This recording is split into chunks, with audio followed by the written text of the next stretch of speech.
क्योंकि एकता कपूर भी कभी सुपरस्टिशियस थी और इसी अंधविश्वास ने बनाया स्मृति ईरानी को एक्टर। क्योंकि सास भी कभी बहू थी में स्मृति ईरानी को कभी रोल मिलना ही नहीं था, लेकिन फिर उनकी लाइफ में अभी नहीं बताएंगे लेकिन डिटेल में। लेकिन उससे पहले इंट्रोडक्शन।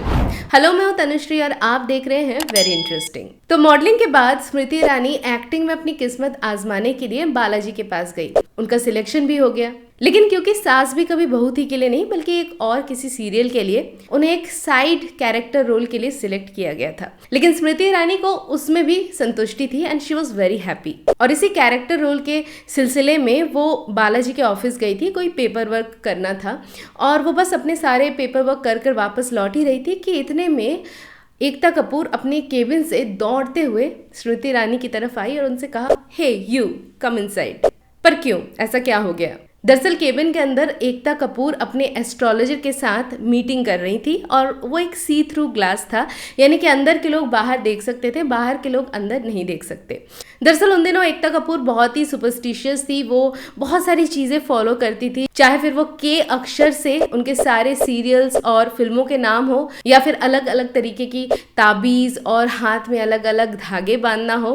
तो बहुत ज़्यादा वो सुपरस्टिशियस थी और हर चीज़ वो एस्ट्रोलॉजर के सलाह मशवरे के बाद ही करती थी। अब ये जो एस्ट्रोलॉजर थे ये एक फेस रीडर भी थे और वो अंदर मीटिंग के दौरान ही एकदम से बाहर की ओर देखते हैं कि वहां से एक लड़की जा रही है और एकता कपूर से वो सीधा कहते हैं कि जाओ इस लड़की को रोको, ये लड़की आगे फ्यूचर में बहुत फेमस होने वाली है और तुम्हें इसे एक लीड रोल में कास्ट जरूर करना चाहिए। फिर क्या था, एकता कपूर दौड़ते हुए केबिन से बाहर निकली, स्मृति ईरानी की ओर इशारा किया, उन्हें रोका और उन्हें अंदर आने के लिए कहा और उन्हें क्योंकि सास भी कभी बहू थी का लीड रोल ऑफर कर दिया। क्योंकि एस्ट्रोलॉजर ने बोला करने का तो मतलब करने का, भाई ने बोला करने का तो करने का। अब स्मृति ईरानी एक साइड कैरेक्टर रोल से एकदम से लीड रोल में आ चुकी थी और पैसे भी उन्हें ज्यादा मिल रहे थे, so she was very happy. और एकता कपूर को लगा कि एस्ट्रोलॉजर ने कहा तो बात तो सच होनी है, तो she was also very happy.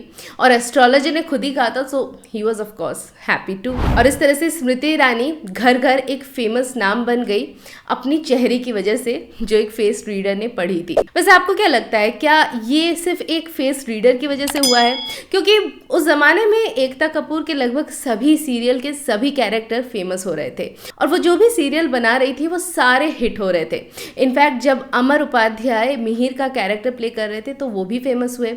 उसके बाद जब रौनित रॉय इस कैरेक्टर में आए तो वो भी फेमस हुए। हाँ, इस बीच कई सारे और भी लोग आए थे मिहिर के कैरेक्टर के लिए, लेकिन बहुत जल्दी उन्होंने छोड़ दिया। लेकिन जिसने भी टिक कर इस कैरेक्टर को एक लंबे समय तक प्ले किया, इनफैक्ट एकता कपूर के सीरियल के किसी भी कैरेक्टर को जिसने भी लंबे समय तक प्ले किया वो फेमस होकर ही रहा। आपको क्या लगता है? हाँ, लेकिन ये फेस रीड करके कास्ट करने वाली कहानी है वेरी इंटरेस्टिंग। अगर आपको भी ये लगता है तो इस वीडियो को एक लाइक ज़रूर करना और अगर ऐसी ही वीडियो आगे देखना चाहते हैं तो इस चैनल को सब्सक्राइब ज़रूर करना और बेल आइकॉन दबाना मत भूलना। मिलती हूँ दोबारा एक बार बॉलीवुड, टीवी, एंटरटेनमेंट या फिर बॉलीवुड से जुड़ी कोई रियल लाइफ कहानी लेकर जो होगी वेरी इंटरेस्टिंग।